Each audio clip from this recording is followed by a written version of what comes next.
When you start to research an ancestor who served in the First World War in the British Army, you'll begin to hear a lot of ranks mentioned, such as private, sergeant, captain and so on. Although you'll hear the terms, you might not be aware of what the rank meant, or what responsibilities the rank held. In this video, we're going to look at the most common ranks seen on photographs of Scottish soldiers in the British Army in the First World War. We're focusing on the infantry because the majority of troops served in infantry battalions during the war.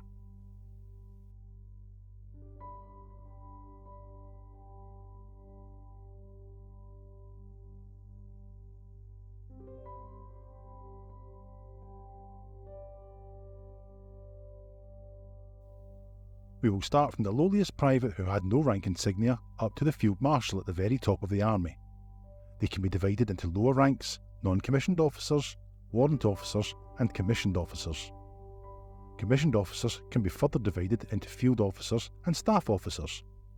Field officers were ranks held at battalion level, and staff ranks were those at higher levels such as brigade and division and above.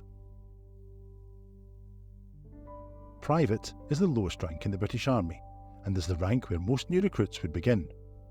Throughout the First World War, the term private was used no matter which infantry regiment you served in. In the 1920s, some units adopted specific terms, such as guardsmen in guards regiments and riflemen in rifle regiments, but during the war most were privates.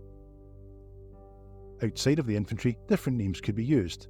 For example, in artillery regiments, the rank was a gunner, in the cavalry, a trooper, and in the engineers, you were a sapper or a pioneer, depending on your role. The next step up is the first non-commissioned officer or NCO rank. Non-commissioned officers are officers, but their position is earned by promotion to the ranks rather than by appointment. NCOs are often described as the backbone of the armed services. The first NCO rank is Lance Corporal, which was denoted by a single chevron on the upper arm. This was also a regimental appointment in the First World War rather than a rank. Officially, you were still a private. A Lance Corporal was second in command of a section, the smallest subdivision in a formation. A Lance Corporal stripe was also often given to specialists, such as signallers or machine gunners.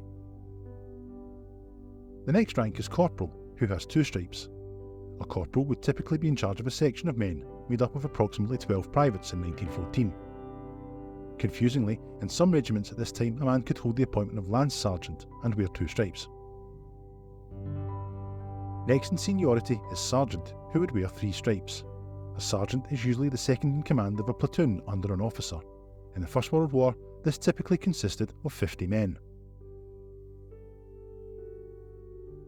Next is Staff Sergeant. This is another rank where different appointments were given different names. Colour sergeants in an infantry regiment had the rank of Staff Sergeant. A colour sergeant would generally hold an administrative role at a company or battalion level. Staff Sergeant is the last rank where the insignia is on the upper arm. In 1914, the next group of ranks wore their insignia on the lower arm. Warrant officers are the highest group of non-commissioned officers.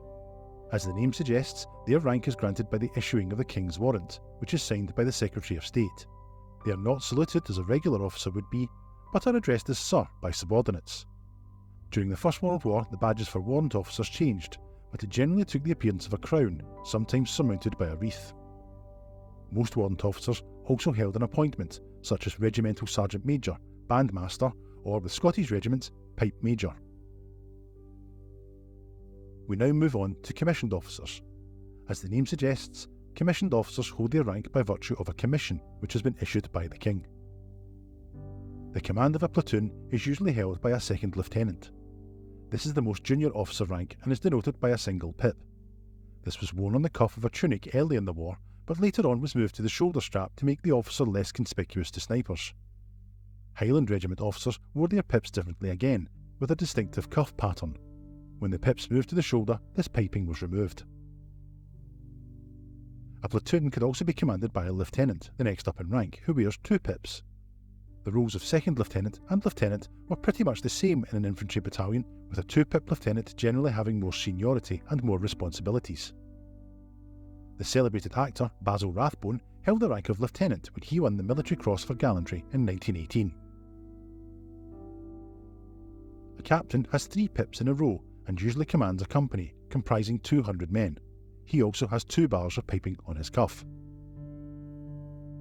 A major is the next in rank. No more pips here, instead a major has a crown. Note that on his cuff he has 3 bars. This system very roughly corresponds with the cuff ranks of the Royal Navy, but that's a story for another video. While a major might command a company like a captain would, they typically acted as second in command of a battalion. A battalion comprises approximately 1,000 fighting men, and is typically commanded by a lieutenant colonel. Their rank insignia comprised a pip and a crown worn together. A lieutenant colonel was the highest rank held by an officer active in the field.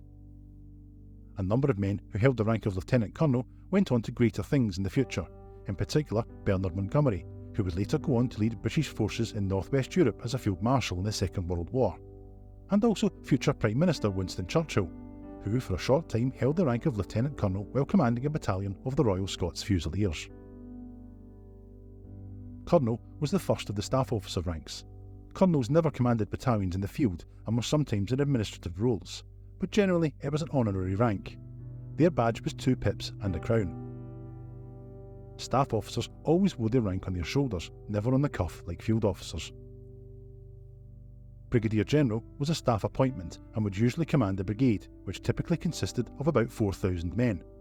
In 1914, 4 battalions of infantry comprised a brigade. In 1918, it was reorganised to 3, which remains the same today.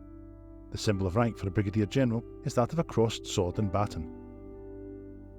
3 brigades were the bedrock of a British infantry division in the First World War, which was usually commanded by a Major General. With a crossed sword and baton topped by a pip, a Major General typically had about 12,000 men under his command. Next in rank, at corps level with 2 or sometimes 3 divisions under his command, is a Lieutenant General. The rank insignia is similar to that of a Major General, but with the pip replaced by a crown. 2 or 3 corps made up an army, which would be commanded by a full general, with approximately 300,000 men under his command. This time the insignia was crossed sword and baton, which were topped with both a pip and a crown. Finally, we reach Field Marshal, the highest rank in the British Army. Field Marshals would command several armies, totalling about 2 million men during the First World War. While several men held the rank in the British Army during the First World War, only 4 were appointed to the rank during the years 1914 to 18. These were Nicholas II, Tsar of Russia, Sir Charles Egerton, who was awarded the rank after standing down from the Council of India, Emperor Taisho of Japan, and most famously Sir Douglas Haig, commander of the British Army on the Western Front. One man who was appointed to the rank of Field Marshal in 1920, Sir William Robertson, is the only man in the history of the British Army to have risen from a listed rank to the highest rank of Field Marshal. So that's our brief look at the British Army ranks in the First World War. We can't promise that we covered absolutely everything, but if there's an important detail you think we missed out, please let us know in the comments below. We'd love to know what you thought of this video, so leave a like if you enjoyed it. Let us know if you'd like to see similar videos on other branches of service. Please make sure to subscribe to our channel and make sure you click the bell to be notified when we upload videos in the future. Thanks again for watching, and we hope to see you again soon.